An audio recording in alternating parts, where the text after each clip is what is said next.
emitwalo ebiri munsasuza emirundi ebiri oba kisegeera bulungi ne muvaawo ne mutusindika mu mbwa owakabona akaleeta ne kazanyambye kazanya tepo nazo ne muzibba bololonze mukwano gwange naye namugamba ebyo ne bimukola mutubba bubbi bolo naye naatubba ebibye ompuliriza bulungi nogenda mu ofiisi enaawo naye nekubba ebyayo setulite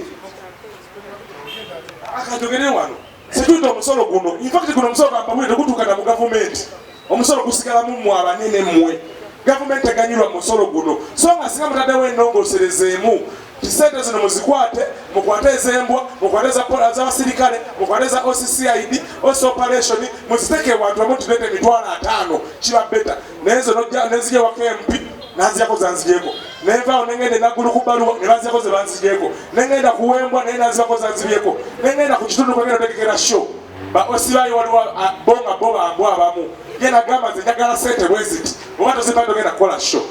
naye ebbaluwa ogirina eriko emikono gyonna egy'abakulu ng'ate gy'ovudde yonna osasuliddeyo ffe mu bapulomota tulinamu n'abantu kati abatugobera ku mabaluwa nga oba tolabye muntu oyo tosobola kufuna bbaluwa mwonoonye omulimu guno era kino ngana kitegeeza omukulembeze w'eggwanga bwe tumumiitingira ti poliisi ejjuddemu Kawuukumi ate omulundi ogwokubiri Kawuukumi tannamugoba yoki wakyaliyo space yo olwokuba ffe bye tukola tebitegeera nti oli buli ayita wali omutwalo ogwo ngukola ki ngwagala oluba okulaba abantu ne batuukaawo muntu mungi nyonyonyonyonyo security stop wamaze dotekamu ssente zo ekifo kikyali kikalu bw'owulira abantu bakyajaawo n'otandika okubira DPC n'otandika okubira ono omusajja nzigala ekifo kyali n'omusika omukono gyange olabe emirundi egisinga ne bakuggala ng'okyalina akasente k'okyalina okufuna kuba akasente ako nga bwe bagambye wakajja wabi oba okyali awo oli akyali ku mulyango nakirabako yo yali shooki batugalanga n'abanja tenabakumalayo ssente ze eyali abanja yali tenabakumalayo ssente ze z'abanja nga yasoosewo ku mulyango kati abantu okuyingira abanja ng'abuzayo ndowooza miliyoni nga 15 ezize zikole ki ziggweko owo omusajja olwali okujja nayingiramu muli n'agamba close sente z'abanja tezinaba kuggwayo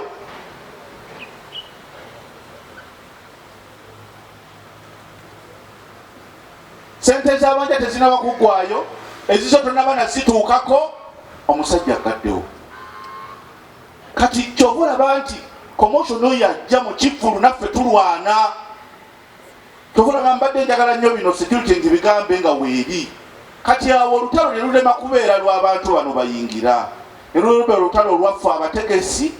olwa poliisi n'omuntu oli gwe basibidde waki wabweru kyova olaba nga festive season eno tubadde twagala nnyo bakama baffe ba security babeerewo tubeere nti tugenda okukola ebivulu byaffe tukwatagane nawe olema kuleeta security kolo lwennyini oleesa abasirikale bazze ku olwo kivulu kyatandise dda kikoma ssaawa 4 bazze ssaawa 3 n'ekitundu tebajjangawo ne munda tamanyiiyo yo oluba okubayo eriiso galawo kiba kitegeeza naffe bwe tubanga tugenda oteeka ekivulu kyaffe tubayite tubanyonyole tubagambe bannange ekintu kino bwengenda okutegeka nsuubira abantu bwe bati security eriwo kutuwa bukuumi kale n'olwensonga ezo banajja kusaba bwaba nga waliwo alina kyabuuza akimbuuze bwaba nga alina kyagamba akigambe tusobole okugenda maaso nga president bwajja akutte okay any question amanya gange bampita Bamala Lake Nelson massive events nze kino okusaba nze okusaba okwange era kugenda ku security mbadde nsaba singa kisoboka mutukoleremu adjustment nti omuntu bw'ava naggulu agende direct wa DPC oba osinata agende wa region kuba ba region basinga otusumbuwa otuuka awantu ne bakugamba region taliiwo agenze mu meeting Kampala n'otula lunaku lulamba bo tebalina basekuritale bakirizibwa kukola kintu ekyo ate nga tonaba mulaba region olina osooka onaakutwalayo n'omugjamu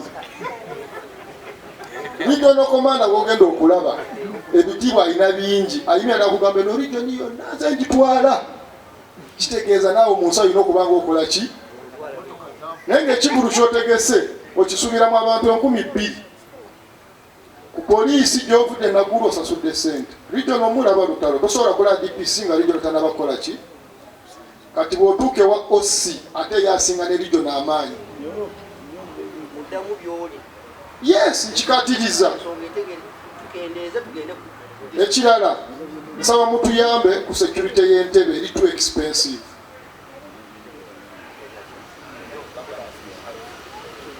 ey'entebe okola show entebe ku beach security eri too expensive okuvira ddala ewa RDC simanyi Air Force giso SFC waliwo na Marine waliwo na NATO bitongole biringa 8 kyokka byonna olina obbiwa sente ekisembayo tubadde tusaba nti bwe mba ngenze katugeze nkoze eweima oba nkoze ekibaale banange ba OC batukwate bulungi nsaba batukirize sente ze tusasula security emitwalo 2 fe bapromota batukirize tuziwa aba security abajja otukuuma nga bamaze otuuka tuzibeekwasize kino nkyogera lwaki twasasulako security tuwa DPC sente teyaziwa basirikale ne bajja nga baze kutukiriza mukolo okutuuka ku kifo naye ne batugamba ffe tetulina sente mugende mugambe DPC ajja abakuume ne bagala ne bayimirira bona mu kifo kimu paka shonegwa Katonda yatuyamba abantu tebalwana naye tubala tubasaba naganze sina buyinza kugamba mukama wange nti mpa sente era natugamba nze DPC omuyangamba oda ya mukubwa siyo mawombo balina ogenda babakuume sente nze nzitutte nensirika nze kenyini nakwata sente endala nenkwata abasirikale nembawa omutwalo basobole okumpa security batugamba abantu tugenda kuwasa tukusinzira ku kifo kyaffe gye 6,000 naye n'omuwezize kakade ne kagenda naye bakuleetera abasirikale 5 tolina buyinza bubuuza tubale tusaba gye mutuuleyo bambe mutugambire abantu abo tuli munaku nkulu naffe kasente tutega katege olusi tuba tuzeewoze n'okuzeewola batwanguyizeemu baleme tukalubiriza ngenda kusaba abatategesi etufuga bapulumuntu naye mukama wamaanyi nti tusobola okwetirira netuyingira ekisaawe nga tuli ku peegi emu ate nga kyekisinga obulungi kuba ekitugatanamu kuuma mirembe tewali kirala ffe tetuli bayimbi mirembe kyetwasoma ate abantu bemwagala bajje babwe ku kasente mubasanyuse bateka okikola ngaemirembe kweri ayinamu kyeyemulugunya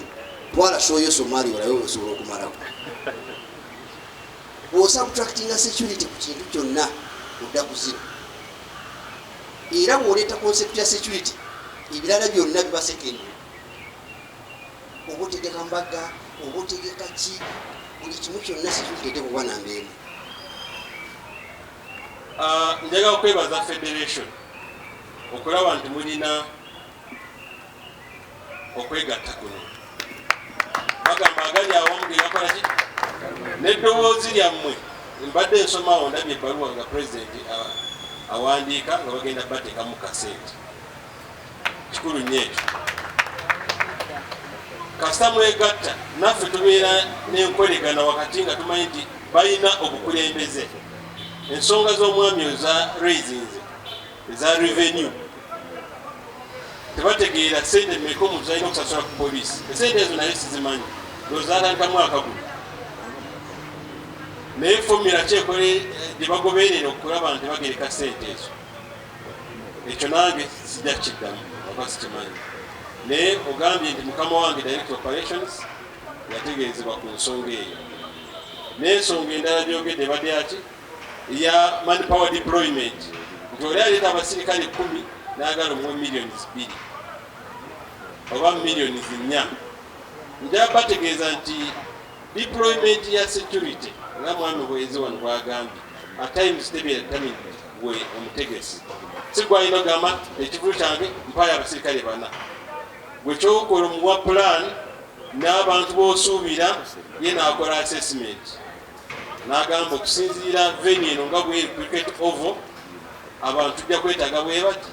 esiiti tujja kuteekawo abasirikale bwe bati sigwa omutegesi apulaningira poliisi. So nze njala kwebaza tugenda mu nnaku nkulu ate ebivuluguno gw'omwezi gwammwe gumukoleramu ssente omwezi kuva mu gwe11 okudda paka mu January. Tukoligane ne poliisi twayambagane tulabe tusobola okukuuma abantu abazze okucakala. Amasimu abantu babba amasimu bakifeesi bayingira mu bivulu